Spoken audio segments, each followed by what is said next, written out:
On continue avec les enfants à partir de 8 ans. On vous propose le jeu Mots. Mots, c'est un jeu dans lequel on a chacun des cartes en main qui représentent des vaches.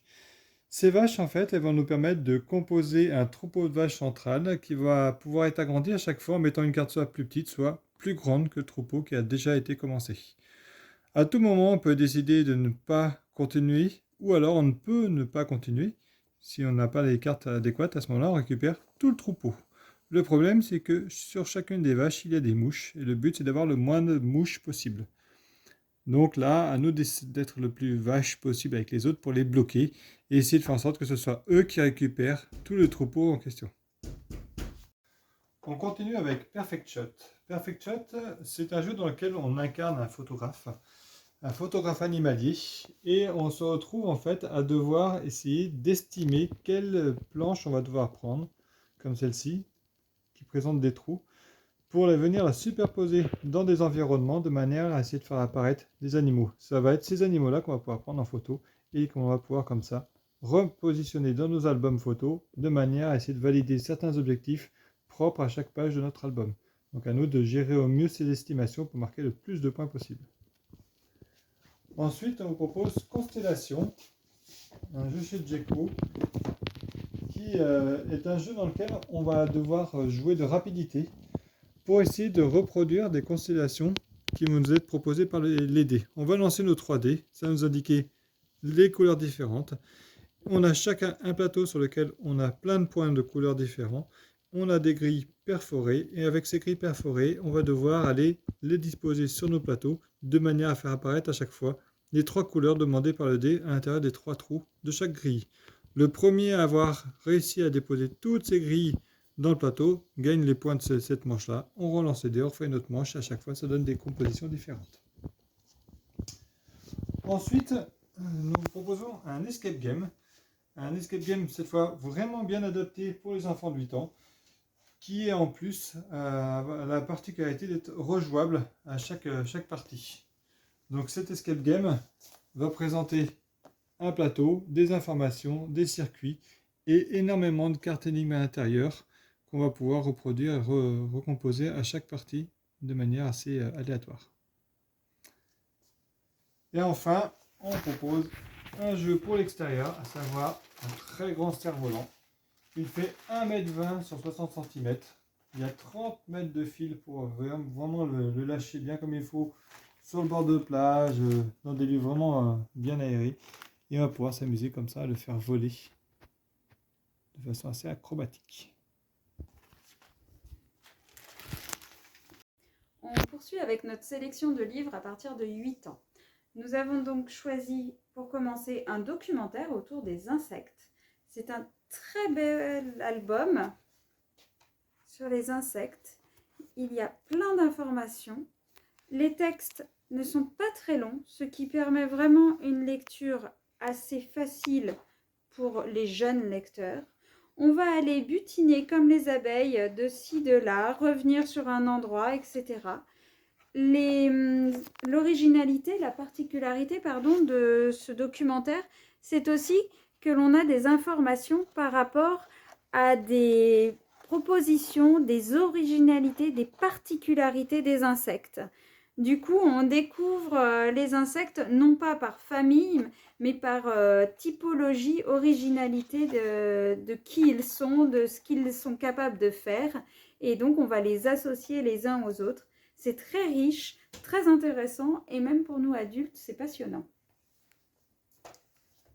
On a ensuite sélectionné 2 petites bandes dessinées qui en fait sont un duo qui regroupe 4 bandes dessinées.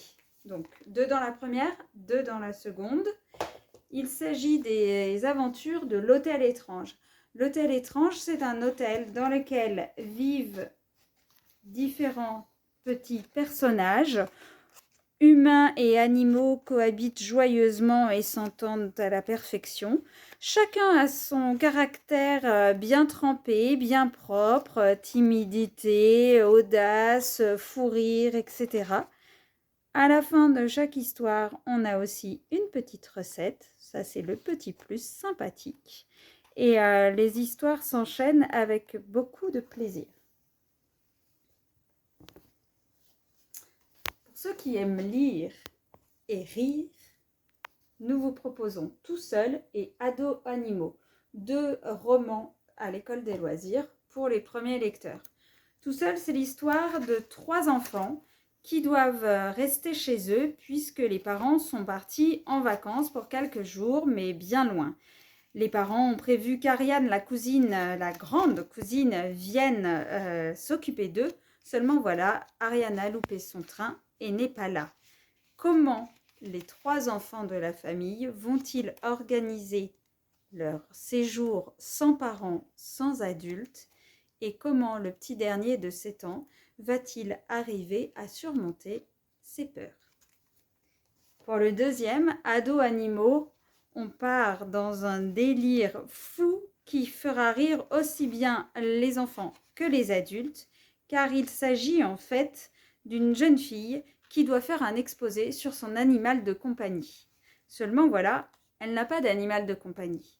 Par contre, elle s'est aperçue que depuis quelque temps, son grand frère de 13 ans commence à être vraiment bizarre, à avoir des comportements étranges. Pour nous autres, on comprend très vite qu'il s'agit de comportements d'ado, mais elle n'y est pas encore. Elle décide de l'observer, de l'étudier, et c'est donc lui qui sera l'objet de son exposé. C'est son animal de compagnie à elle, et c'est Fandard. Ça se dit pas. On poursuit cette fois-ci avec un duo de manga. Manga autour des Pokémon et du célèbre jeu des Pokémon. Nous avons donc 2 histoires de Rouge-Feu et Vert-Feuille. Ce sont les 2 premiers tomes. Il y en a 4 en tout. Mais ici, on s'arrêtera sur les 2 premiers. Et l'on retrouvera évidemment tous les personnages très connus du jeu vidéo.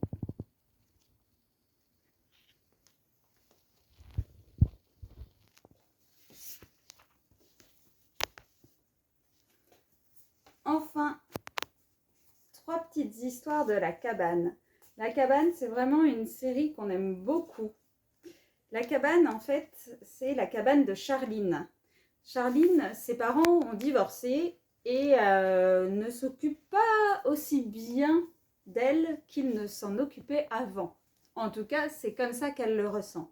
Du coup, elle a construit sa cabane et sa cabane devient son refuge et aussi l'antre de tous ses amis. Et avec eux, elle vit des aventures sensationnelles, très drôles, assez tendres parfois, un peu réfléchies, pleines de vie d'enfants de cet âge-là. C'est merveilleux.